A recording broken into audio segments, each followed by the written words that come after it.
Юго Катарского залива, Берендизи.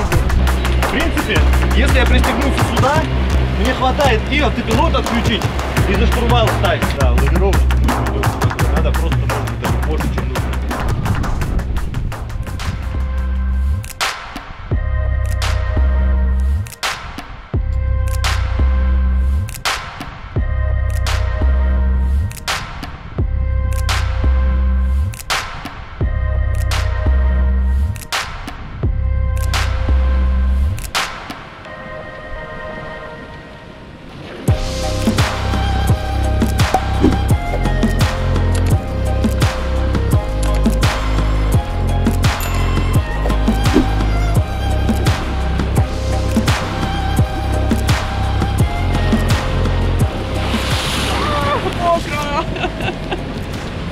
Здравствуйте! С открытием сезона! Отлично, хороший кадр получила. Пусть там знают, что такое. Утро началось не с кофе, да?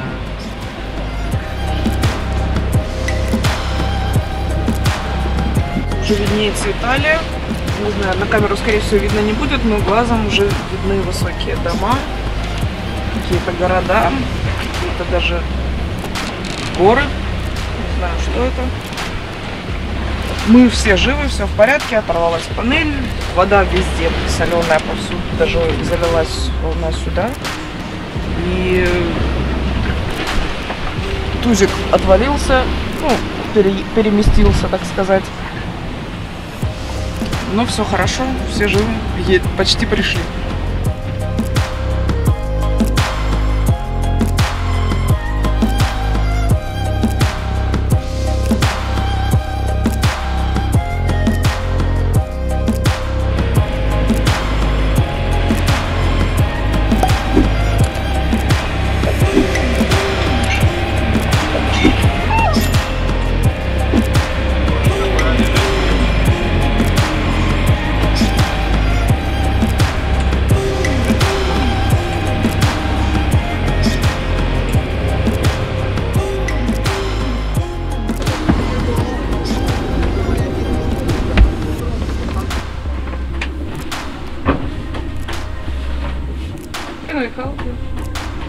Don't speak English.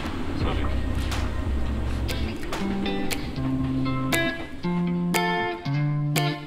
Panama. Ovna, da? Sì. Ovna. Me la puoi dare perché c'è?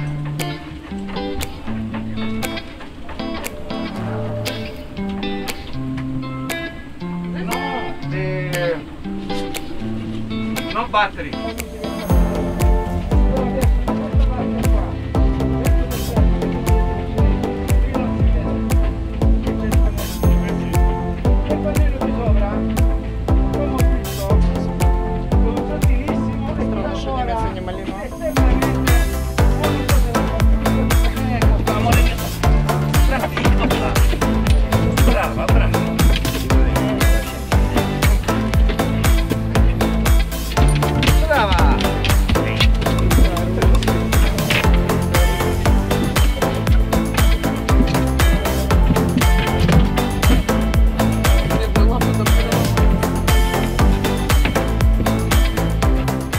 Так выглядит наш кокпит после пересечения Адриатического моря.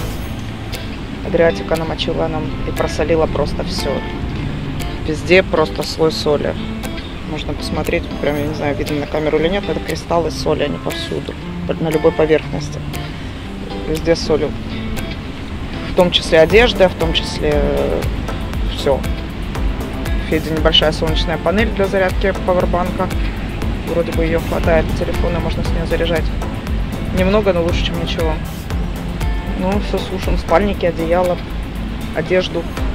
Все, что можем просушить, просушиваем. В общем, всем еще раз привет. Мы таки добрались до Италии, и добрались мы ужасно уставшими. Если мы когда выходили, то были такие волнишки, которые просто, ну, кренили лодку туда-сюда и бултыхали нас. То где-то к середине пути волны разошлись, а к переходу в Италию они просто уже были, ну, прям такие конкретные. Ночью они были там метра по 4, ну, раза в 2 выше нашей лодки. И сюда, когда мы дошли, волны были просто гигантскими, на мой взгляд, потому что кренило нас так, что я просто видела дно, вися на лебедке. Феда говорит, что это даже не шторм, но с моей точки зрения это уже, страшно. Опять же, Феда говорит, что было 6 баллов, но волны были огромные периодически, то есть небольшие, потом приходит одна огромная с таким вот завалом просто в яму после нее, ну и следующая волна, пока вылетаешь из этой ямы, тоже всегда, 2 волны подряд всегда большие. И там, где глубина была 20 метров по Навиониксу, мы видели периодически 5, 3, 4 метра на приборах. Хотя это, скорее всего, какие-то ошибки, глюки, и, конечно, вряд ли там было реально 3. Соли очень много, она просто повсюду, от нее вообще невозможно избавиться, она на всех поверхностях, и внутри, и снаружи. Под утро мы когда шли, уже настолько сильные волны нас заливали, что даже люки начали протекать. И сейчас сушим все на солнышке и на ветру. Я не знаю, сейчас слышно или нет, я зашла от ветра, спряталась внутри. Но на улице все еще продолжает довольно сильный прижимный ветер. Здесь марина в Бриндизи не очень закрытая, и нас, так, хорошо прижимает к причалу. Опять же, из-за этого ветра, из-за того, что марина не очень закрытая, и мы не могли никак прицелиться, пока попасть. Береговая охрана на катере ехали за нами всю дорогу, прямо от входа в порт. Сопровождали нас, подъезжали, перекрикивались, спрашивали, откуда идем, куда идем. Там такие базовые вопросы о пересечении границы. И мы попросили их помочь пристать. Потому что мы сначала думали левым бортом, потом несколько кругов навернули, не смогли прицелиться. Поняли, что надо правым бортом. И пока перевешивали кранцы, в общем, несколько кругов тут намотали. И спокойненько, в общем-то, потом уже пришли. После этого нас протянули через почти всю длину причала в сторонку, потому что мы заняли место местного парома. И, в общем, перешвартовались чуть дальше после этого. Начиная от этого нас трепали таможенники, довольно долго трепали, и сначала пришли, костгарды, которые нам помогали, они сделали небольшой обыск, там, небольшой, смотря что это называть большим, но они попросили пайолы поднять, и заглядывали под потолок, им не понравилось, что там щель, и они, в общем, крутились, посмотрели все, забрали документы, забрали капитана и ушли оформлять. После этого капитан пошел в полицию, а полиция пришла к нам. И пришли они уже прям сильно капитально. Они потребовали пайолы поднять, везде они посмотрели, и потолок раскрутили. И потом они еще притащили на рутях огромную овчарку немецкую, кобеля такого килограмм 35, наверное, крупный такой, может 40. На рутях его занесли на яхту и заставили все обнюхать. Долго, наверное, минут 15 он тут работал. Этот кобель по всем диванам прошерстил, в общем, все обнюхал. Попросили вынести наш свернутый тент, который мы сняли в пути, потому что он нам мешал за ветром и за парусом следить. Что-то ему там в запахе не понравилось. Мы им отдали. Они вышли на причале, его расстелили, общупали, ничего не нашли, вернули, сказали, сори. Все нормально. Нам не жалко, смотреть. Полиции капитану сказали, что в городе строгий карантин, и выходить с лодки нам нельзя. Потому что будет большой штраф, камеры по городу развешаны, нас зафиксируют, придет штраф. А у нас очень много было планов на этот Бриндизи. Нам нужно купить солнечные панели, ребятам нужно в Декатлон заехать. Мне нужны кабеля для зарядки купить, потому что у меня нет с USB на Lightning и Type-C нормальных кабелей. Плюс тут еще нужно купить нам эти джетлайны, которые мы по пути сюда заменяли веревками, что очень неудобно было в штормовую погоду ходить по этим веревкам, перестегиваться очень сложно. И они мокрые, мокрое, понятно, мокрое все будет, но просто это неудобно. Мы хотели нормальные джетлайны купить, по которым будет более безопасно и удобно передвигаться по палубе в плохую погоду, да еще и ночью. Короче говоря, после этого капитан подошел к тем полицейским, которые нас обыскивали, переспросил, а можно ли нам продукты закупить, провизию перед выходом. Говорю, да, без проблем, раз мы вас прописали, уже все в порядке, печати поставили в паспорта, конечно, вы можете ходить. Мы такие, ладно. Причем это одно и то же учреждение, просто там говорят нельзя, а эти говорят можно. Ладно. В общем, мы тихонечко, не снимая масок, надев бейсболки, пробежались по Марине и по ближайшим окрестностям, по заливу. Яхтенного магазина мы не нашли, к сожалению. Сейчас ребята поехали в Декатлон, а заодно в мобильный магазин заедут за кабелями мне. Но это, видимо, все, что мы сможем здесь добыть. Остальное будем искать по пути дальше. Пока что электричество вроде бы есть.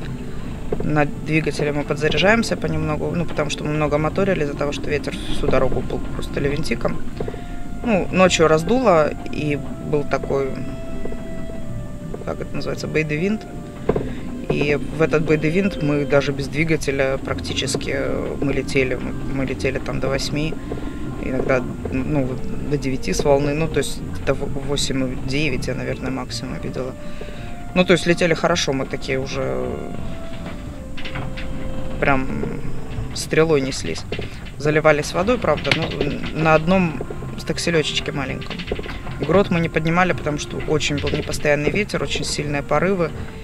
И грот поднимается у меня довольно сложно. Мы решили, что ночью это делать как минимум небезопасно, потому что нужно как минимум усилие 3 человек для этого. И решили, что стакселечка нам хватит. Нам действительно его хватало, потому что скорость мы, в принципе, развивали просто предельную для этой лодки. Устали все просто невероятно. И даже, естественно, у всех острый недосып, но сутки не спали. Спали там попеременно, там как-то по паре часиков. То один уходил, то другой, то втроем сидели, то вдвоем. То Феда один сидел, мы вдвоем там по часику-полтора спали с Катей. В общем, в принципе, там по несколько часов каждый из нас поспал, но тем не менее этого, конечно, недостаточно. И изможденность, усталость настолько сильна, что нет ни голода, нет ни желания спать. Он раскачивает, как нас ветер. В принципе, по сравнению с тем, как мы шли, это вообще ни о чем. Усталость настолько сильная, что мы просто... нет силы переставлять ноги. Просто такое ощущение, что все отекло. Во-первых, очень много синяков появилось, потому что каждый спуск в кают-компанию – это несколько новых синяков. Тебя швыряет из стороны в сторону, ты падаешь, встаешь, за что-то цепляешься, куда-то тебя об мебель стукает опять вверх-вниз. И это, просто постоянно такая каша. На тебя, там, в принципе, предметы мы плюс-минус как-то закрепляли, но, опять же, не дорассчитали, что мы в такой шторм попадем. И даже тяжеленные ящики, которые я, в принципе, не могу сама передвинуть, они просто летали, с стороны в сторону, потому что потолок со стенами менялись местами периодически, и совершенно непредсказуемые моменты, и как-то удержаться часто было просто невозможно. Какие-то предметы, в общем, и люди, все вперемешку куда-то все время сыпалось. И спускаться в кокпит никто особо не хотел. Просто потому что это, реально болезненно. Это каждый раз какие-то синяки, каждый раз это очень тяжело держаться, нужно там как-то на весу распираться, это очень тяжело. Но на удивление никого не укачало. Катя выпила несколько таблеток, ее чуть-чуть подукачивала, Федю немножечко подукачивала, но он вроде, насколько я поняла, таблеток даже не пил, но он так нормально сам справился. А меня, в принципе, не укачивало. У меня было легкое такое, неприятное ощущение, когда долго задерживалась в какой-то компании или в спальне, и, там, не знаю, переодевалась, например, или просто что-то долго там чем-то была занята, искала какие-то документы или еще, я уже не помню, что я тут делала, господи, предметы какие-то возвращала на места улетевшие. Но прям до тошноты, не было такого, то есть вообще никого не укачало по-нормальному. То есть, легкие такие симптомы. Несмотря на то, что это первый день, мы совершенно без прикачки, мы стояли растянутыми в Марине целый месяц, а для меня это вообще первый раз. А ребята полгода простояли. И, в принципе, отлично справились в этом смысле. Дошли все без травм. Кто-то где-то там порезался, кто-то где-то синяков набили все, просто от затылка до пяток, потому что, где бы ты ни находился, тебя постоянно обо все бьет. И усталость. Усталость прям сильная, потому что качка — это не просто качка, когда тебе нужно качаться. Качка — это когда ты каждое движение лодки компенсируешь своими мышцами. У меня такое ощущение, что у меня очень много новых мышц, потому что в каком бы положении ты ни находился, в какой бы позе ты ни находился, в каком месте яхты ты бы ни находился, тебе постоянно нужно компенсировать сильные удары, какие-то крены, какую-то, то есть постоянно лодка гуляет в непредсказуемом совершенно направлении. То есть, если ты еще следишь за волнами, ну, допустим, просто сидишь, допустим, в кокпите и наблюдаешь, когда волна приходит, ты еще плюс-минус как-то можешь предсказать, когда тебя качнет. Если ты занят чем-то, то ты не следишь за волнами в этот момент, и это совершенно непредсказуемо. Ты просто держишься изо всех сил в каждую секунду времени, потому что тебя постоянно может кинуть в любую из сторон. И постоянно кидает в любую сторону. В общем, интересные такие ощущения, интересные впечатления, интересный опыт. Хорошо, все добрались. Честно говоря, ну вот Феда голодная, а я даже есть не могу. У меня такое истощение какое-то, что мне просто ни спать не хочется, ни есть, ни пить, ни курить, ни пива, ничего вообще не хочется. Просто хочется, не знаю, как лечь как кабачок, и чтобы меня никто не трогал. И ничего вокруг не происходило. И одна радость, что здесь хотя бы не качает. Здесь, ну, несмотря на то, что ветер, мы, в общем-то, привязались нормально. Ну, так, средненько привязались, но привязались, в общем. И в целом все классно. Реально классно. Мне очень понравилось. Я, честно говоря, просто в восторге, потому что, в принципе, с самого момента отплытия было очень интересно. Было очень впечатлительно. А под конец, конечно, вот эти вот, прям уже когда к Италии подходили, там были, ну, просто гигантские волны, которые такие длинные, тяжелые, тонны воды перекатывают. И мы по этим волнам туда-сюда, туда-сюда, туда-сюда. И, блин, ну, классно, очень классно. Помимо, ну, как бы физического истощения, все отлично. Сейчас мы решаем вопросы, которые у нас накопились здесь, отдыхаем, высыпаемся сегодня ночью. И завтра рано утром мы стартуем дальше. На этом все. Сегодняшний день на этом я буду заканчивать. Всем спасибо. Всем пока.